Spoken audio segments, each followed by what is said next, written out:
Bonjour à tous, j'espère que vous allez bien. Aujourd'hui, je voudrais vous présenter une technique qui permet de mémoriser les nombres, qui s'appelle le code chiffre-son, ou en anglais aussi le Major System. Alors la dernière fois, on a vu la technique du palais de la mémoire, qui permet de mémoriser facilement des listes, par exemple une liste de courses, en positionnant chaque objet dans un lieu familier, sous forme de scène.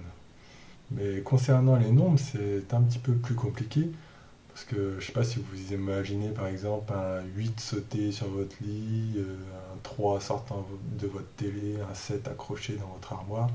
Vous allez voir que ça ne va pas très bien marcher et vous allez avoir du mal à vous en souvenir.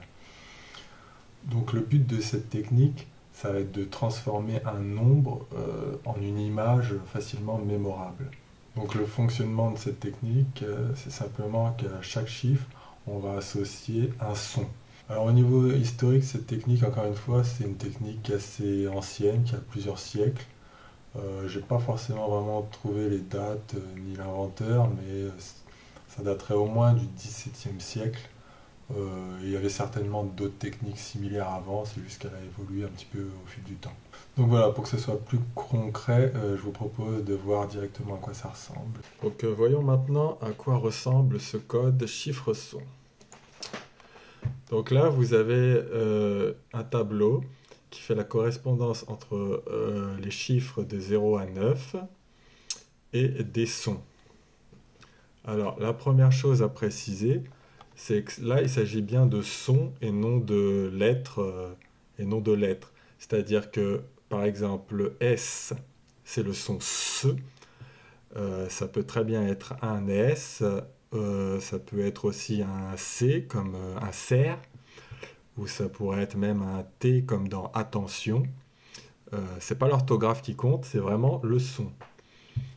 Donc vous avez d'autres pièges dans le même genre. Le J, c'est vraiment le son J, donc ça peut être un J comme Jacqueline, mais ça pourrait être très bien être un G comme Gérard. Ensuite, là, il s'agit bien du son K et G, donc c'est le C comme Caroline par exemple. Là, il n'y a pas de piège, là non plus. Ensuite, la deuxième chose à savoir, c'est que le fait qu'il y ait un ou deux S, par exemple, dans ressemble, pour toutes les consonnes doublées, en fait, même s'il y en a deux, ça ne change rien, c'est toujours le son S. Donc, par exemple, ici, ça équivaut à un zéro et non pas 2. Donc ça, c'est le code chiffre-son classique, mais il faut savoir que certaines personnes préfèrent créer le leur, donc ça, c'est à vous de voir.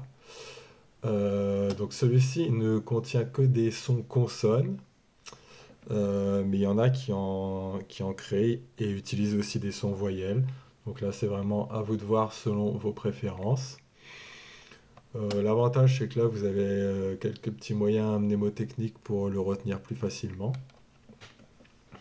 Donc normalement, ça devrait être assez rapide à apprendre. Ah oui, et une dernière chose à noter, si vous avez fait attention, il n'y a pas le X.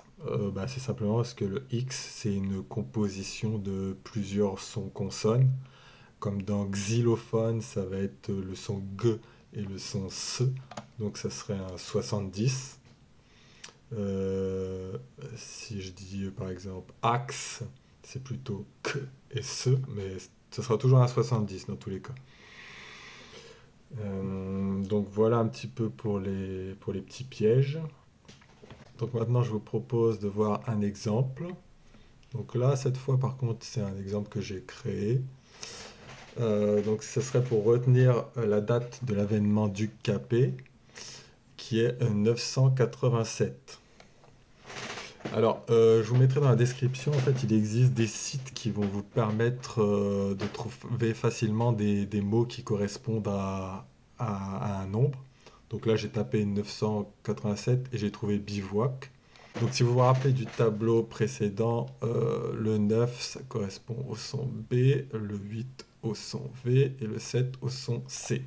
Alors après, bien sûr, il faut faire un lien entre UKP ou bivouac.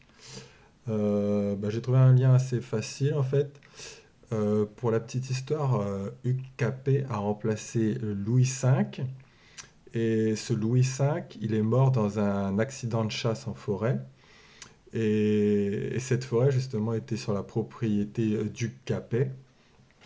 Donc, ce que je me suis imaginé, c'est simplement que Louis V faisait un petit bivouac en forêt pendant sa chasse.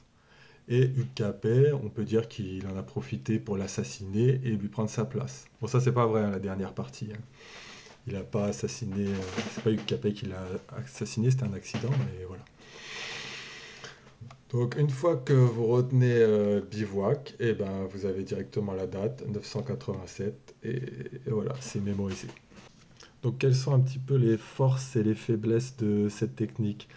Eh bien moi je dirais que la faiblesse c'est que c'est assez lent parce qu'à chaque fois que vous avez par exemple une date à retenir, il va falloir trouver un mot qui correspond. Bon, comme je vous l'ai dit, vous avez des sites pour vous aider, mais voilà, c'est pas instantané. Par contre, l'avantage, c'est que pour un nombre donné, vous pouvez créer plein d'images différentes. Donc, vous en trouverez bien une qui va, avec laquelle vous pourrez lier l'événement et la date, quoi. Donc, il faut savoir que même si cette technique est très utile, elle n'est pas utilisée en compétition. Parce que généralement, dans les compétitions de mémoire, eh ben, il faut retenir un maximum de chiffres en un temps donné. Et ça serait beaucoup trop long d'inventer en live des correspondances, quoi. Donc, je vous ferai une petite vidéo sur une autre technique. En fait, il s'agit simplement d'associer une image à un nombre. Mais vous verrez qu'on peut utiliser déjà cette première technique pour créer les images de la seconde technique. Donc dans tous les cas, ce code chiffre-son, il vaut la peine d'être appris. Donc à quoi pourrait vous servir cette technique dans la vraie vie? Eh ben pour les écoliers, ça pourrait être pour retenir des dates d'histoire notamment. Ça pourrait servir aussi à retenir des constantes mathématiques ou de physique, hein, comme pi. Euh, Sinon, dans la vie de tous les jours, ça pourrait être pour retenir un anniversaire ou un numéro de téléphone, même si c'est beaucoup moins utile aujourd'hui avec les outils numériques. Et voilà, donc il peut quand même y avoir pas mal d'utilité. Voilà pour aujourd'hui, j'espère que ça vous a plu. Si c'est le cas, comme d'habitude, n'hésitez pas à mettre un petit pouce en l'air et à vous abonner. Pour les prochaines vidéos, je vais continuer cette série sur la mémoire. J'ai prévu au moins 2 autres vidéos. Donc voilà. À bientôt. Salut!